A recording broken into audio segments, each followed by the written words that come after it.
What's going on, guys? It's Adam P, and welcome back to more Newcastle United transfer news. Plenty to get into today, so we are going to split the video up into two separate parts.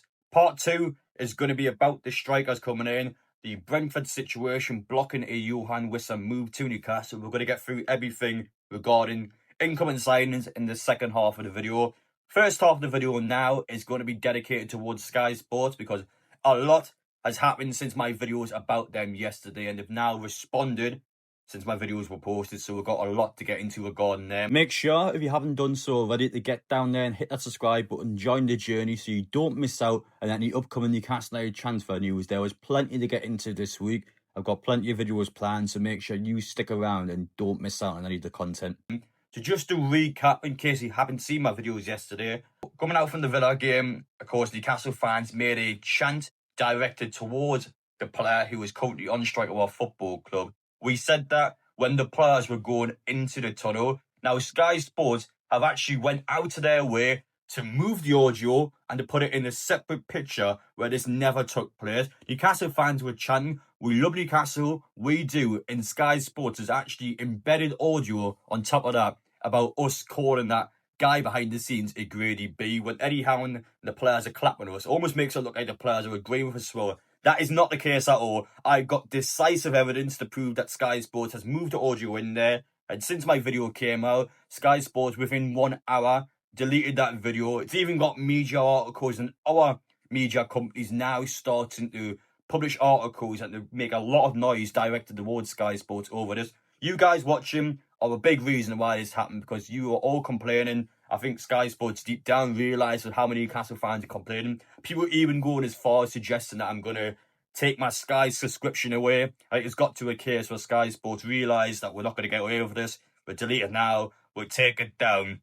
And there has been a response from Keith Downie last night. Just catching up on this, it isn't my department, but it appears it has been taken down as an omission, a mistake in the timing was made. Knowing our digital team as I do, it wouldn't have been done to make Newcastle United fans look bad. It would have been done because the silent chant worked with those pictures. I don't think we had the pictures of the players walking off at the moment it was sung, because Anthony Gordon was being interviewed at that point. Hope this explains, and I can understand your frustration, but it wouldn't have been done with any malice, hence why it's been taken down. Now, just before we talk about Sky Sport, Keith Downie is a genuine bloke. He always has time for all Newcastle fans, including me. Back when I was, I guess, a lot smaller on YouTube, having 10,000 subscribers, I just went full time, and getting out and about at the training ground and going out and doing my videos where I was still quite, I guess, fresh on the scene. I didn't understand media properly. I didn't understand Newcastle United behind the scenes properly. So people like Keith Downie, I go up to them, say hello, introduce myself. And even back then, he was very accepted to come on the channel. He's always been a good guy, and he always speaks well about Newcastle United. I think he's a good bloke as well. I think in this case, obviously Sky Sports is an employer. Sky Sports employees or his mates or people that he's known for a long time. So he's here defending them, of course, trying to help them out, and also trying to, I guess, calm the storm and try and get Newcastle fans on the side, because I'm willing to bet he's had thousands of people tagging him. But that's the first problem before we even got through anything. You work for Sky Sport, so Sky Sport is your employer. Your employees or your mates or your employees or people that you have known for a long time. So no matter what you say, people are naturally not going to believe Keith, because, of course, he works for Sky Sport. And to be honest, I've got a lot of, I guess, problems with the message itself. Now, he essentially said two different things in the same message. So he said that there was a mistake in the time. So he said it was accidental that the audios got in there with the picture. And he also said towards the back end of the tweet that they never had the picture because they were interviewing Anthony Gordon, which means it wasn't a mistake. That would have been intentional if that's the case. So he's taught two different things in the same message. And to be honest, Sky Sports, it doesn't matter if they didn't have the picture. Sky Sports has to tell the audience if that's the case. If Sky Sports were unable to use the pictures because the players walking off, they're interviewing Gordon, so they don't have the pictures. They instead put the audio in when the players and Eddie Howe are all clapping off, just to make sure they've got a picture to use with the audio. They have to tell the viewers that. You can't just put that in there. You are supposed to be an impartial sports broadcasting company. So for you to actually go out your way and to have all these videos edited and then to slice audio in there when it's not supposed to be in there, does paint Newcastle fans in a bad light, and it completely detracts the message, because we made that message when the players were walking off. So for Sky Sports to intentionally, if Keith Downie's saying this to be true, to intentionally go out of their way to put this in when the fans were clapping them off because they didn't have the pictures, that doesn't matter. That's not an excuse. You've still used that out of context. You've still used that against Newcastle, and you never taught any of the viewers. And you never taught the viewers this is what's happened. And you say now that Sky Sports have took this down because they felt bad about it. No, I think Sky Sports have took it down because people like me and people like you watching have actually commented about this and being able to see straight through this and call this out for what it is. And this is kind of the problem. Every time Sky Sports does something wrong or Sky Sports does something that Newcastle fans have then had an aggressive response to, Keith's always the one that's coming out and defending them, and it always kind of takes the attention away from Sky Sports and onto Keith. But Keith's got nothing to do with this. He didn't edit the video. He's not part of the editing team. He's a broadcaster, and he's someone that reports in Newcastle United. So for this guy to basically be defending a completely different department, I just don't get this message. I honestly don't. And he's also claimed in the same message that the audio used worked with those pictures. No, it didn't. What?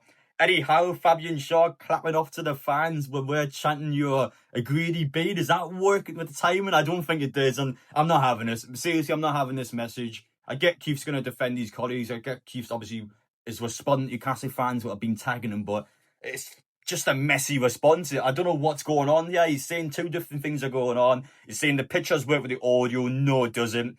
And you can understand why fans would be infuriated, and I get that Keith's saying, you know, we've got bigger issues going on at the minute. We've got a striker issue going on. You guys should be worrying and showing your anger towards that. That doesn't mean we can just ignore this. An impartial sport broadcasting company has actually used audio which did not match with the pictures, in my opinion, for engagement and like to TikTok, Instagram, and just to make Newcastle fans look bad. I don't buy this that was an accident. I don't buy that we've deleted it now because we feel bad. Rubbish. It's absolute rubbish. These people are clearly well educated and well trained to be working for Sky Sports. It's not like it's a random company. Sky Sports, you are talking the best of the best. It'll be the best editing teams. It'll be the best broadcasting teams. They're going to have multiple degrees. They'll know the media laws. They know everything and what it takes to be working for Sky Sports. I'm not buying it. It was accidental. I'm not buying it. It's just bad luck when we didn't have the pictures. Sky Sports never told anyone that the audio and pictures did not match when it was live. So to see all this backtracking now after it's been deleted, Keith, I love you, but I'm not buying this. I'm being honest, I'm not having this at all. As for transfers, Craig Hope has claimed that Newcastle's search for strikers continues. The two lists they were working for, Isak replacement, Wilson replacement, are merged now into one. Wissa, Ramos, Larsen, Muniz, Samuel. There aren't many options now. More Wissa developments expected today, and Isak feature directly linked. Of course, later on today, we'll get into more detail about any new news coming out. He said that Nicholas Jackson's on the list also, but as reported previously, he wasn't near the top a few weeks back. That could change. And Samuel, not likely at all. It never got beyond an informal question about price, I'm told. So when you look at the options, you've got Wissa, Muniz, Larsen from Wolves.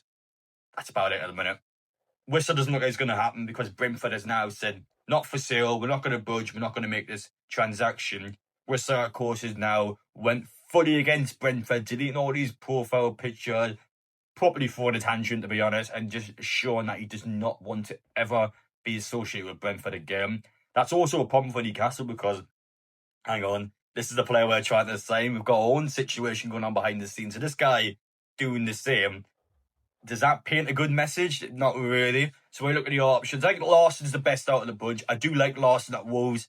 Issue of Wolves being, they've just lost Cunha. I think if they lose Larsen, you could bank on them going down as well. It's almost kind of the same situation as Brentford where they've got a player, Wolves, that they don't want to let go of if a team's going to come in. Newcastle, everyone knows now Isak's on strike. So everyone at Newcastle is fully aware that our clubs know that we have a striker who doesn't want to be here. So they're all going to charge Newcastle mental money. Larsen's going to cost like 60 to 70 million at the beginning, and that's just how today's market is. It's ridiculous. It's overinflated. So it's one of them ones where Newcastle hasn't got many options left, and it has to be two strikers or Isak stays. That's been the message all summer long, and Craig Hope has again today reinstated that Newcastle, without two strikers, will not sell the player that doesn't want to be here. So when you look at the situation now, it's a real mess. It's a real mess behind the scenes. There's a real mess in the transfer front, and I'm still vocal. I still blame the player that's on strike, because if he wasn't so public and if he didn't declare to the entire world that I'm going to leave this summer, I will never ever play for Newcastle United again, we would have got targets in. It's actually damaged us in the market because everyone knows that we need to sell this striker, and everyone knows we have a striker that doesn't want to be here. So how does that make Newcastle look good in the market? It clearly doesn't. And I would actually argue that it's cost the signings on this window. I would argue it's cost Newcastle bringing players in because of how vocal and how public everything's been. If he had just kept his mouth shut, cracked on, played for Newcastle, he could have then thrown this tantrum out after we signed strikers. But instead, he's done this right in the middle of the transfer window, and it has cost Newcastle for the past month. This has been going on for a month now. It has cost Newcastle a lot in the market, and it has slowed things down. We haven't been able to sign the strikers because of that.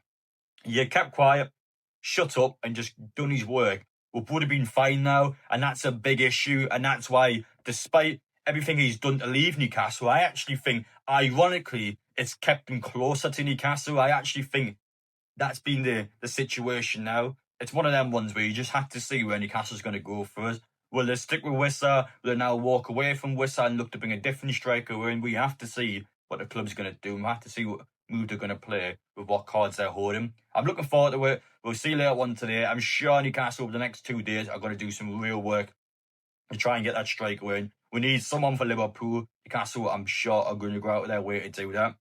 But let me know your opinions down below. Appreciate you watching as always. Again, nothing personal towards Keith, nothing personal towards Sky Sports. I've just called it out for what it is earlier. I've been fair. I've been fair towards Sky. There clearly has been something going on with that video. I wasn't wrong in the fact that the audio did not match the clip. I knew it was wrong, which is why I called it out. And that is a big problem. An impartial sports media company has to not do that. And I can't make that message any clearer. But hope you guys have enjoyed watching. Let me know your opinions down below. Take care, and we will see you all in the next one.